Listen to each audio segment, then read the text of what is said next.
Hi, Jess. Hi, Christine. As you mentioned, suicide isn't easy to talk about. As Catholics, we believe that life is sacred and suicide is never the answer. MaryAnn Maginnis wants everyone to know that.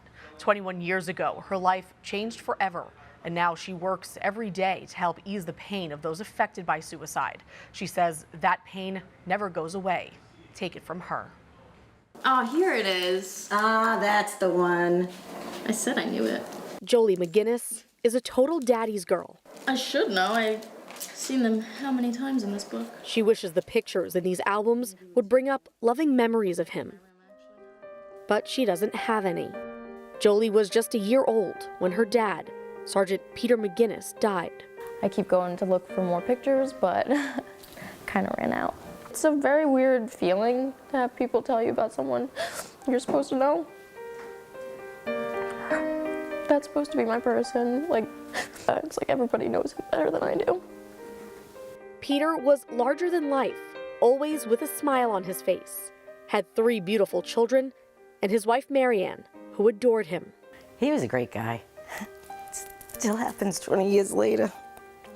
He had a giant heart, funny. He was always making somebody laugh. He was the last person you'd ever think would take his own life. Peter was 37 when he shot himself with his service weapon on an overpass on the Belt Parkway on September 20th, 2002.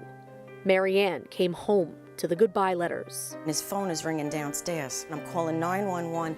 I'm in every which way, and I'm trying not to be in front of the kids. And then when I ran outside and I saw Monsignor Romano Casado, I knew it was true. I'll never forget walking down the block in that beautiful day and walking in to that family. I'll never forget that day. In the name of the Father, and of the Son, and of the Holy Spirit, amen. Monsignor David Casado, Deputy Chief Chaplain of the NYPD, celebrated the first ever Mass for Peter and the more than 230 other active duty members of the NYPD who have died by suicide since 1989. It was organized by MaryAnn, who serves as the widow liaison for the Anchor Club, a Catholic organization of officers who are Knights of Columbus. They started inviting me to things, and the kids. I got to hang out with the police officers, and my kids got to see the blue uniforms and how they stick together as a family and they support one another. That's how I kept my husband alive. Today, Peter's legacy is carried on by his 3 children. The oldest, TJ, is a police officer. My entire life is based around him. I've been following in his footsteps since I can remember.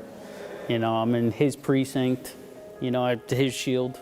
I want to, be like him as much as possible. And then when it's that time, if I ever was in that situation, I know that I could fight it. The fact that you came is awesome. Thank you. Thank you. 21 years ago, when Peter died, a community for families affected by suicide didn't exist. But since, MaryAnn has created one. Now, her life is dedicated to ending the stigma surrounding suicide. MaryAnn Maginnis has become a real consoler. I know I'm honoring them because we love them and it's how they lived, but it's not okay how they died. Peter gave me this life, so I have to do it the best that I can. Her children are daily reminders of the joy Peter brought to their lives and all he left behind. I will never know what it's like to have a catch with my dad. I'll never know what it's like to get taught how to shave. Use my family as an example if you need to, but your family's the only ones that are suffering. Tomorrow needs you. Ain't that the truth? MaryAnn's hope sounds familiar to members of the NYPD. New Yorkers have heard it countless times. If you see that something's bothering somebody, you gotta say something. Hey, are you okay? In Peter's memory, for MaryAnn and her children, if you see something, say something. Though this was the first, MaryAnn plans to make the NYPD Suicide Mass an annual event and hold gatherings for the families during the year. Christine? Wow, Jess, what a heartbreaking story. Has the change in attitude and stigma toward this issue shifted church teaching on suicide? So with issues like this, of course, it's not so black and white. But what was clear was that when Monsignor Casado was giving that homily, he said very plainly that your loved ones are with God. And what he said was what the church has come around to is that the mental illness that often causes someone to take their own life is being treated now as just that, an illness like cancer or something else, which of course we know people can die from. Right, exactly. All right, thank you, Jess. For anyone who may need help, you can call the Catholic Charities Mobile Crisis Team at 718-514-8031. You can also call the National Suicide Prevention Lifeline at 988.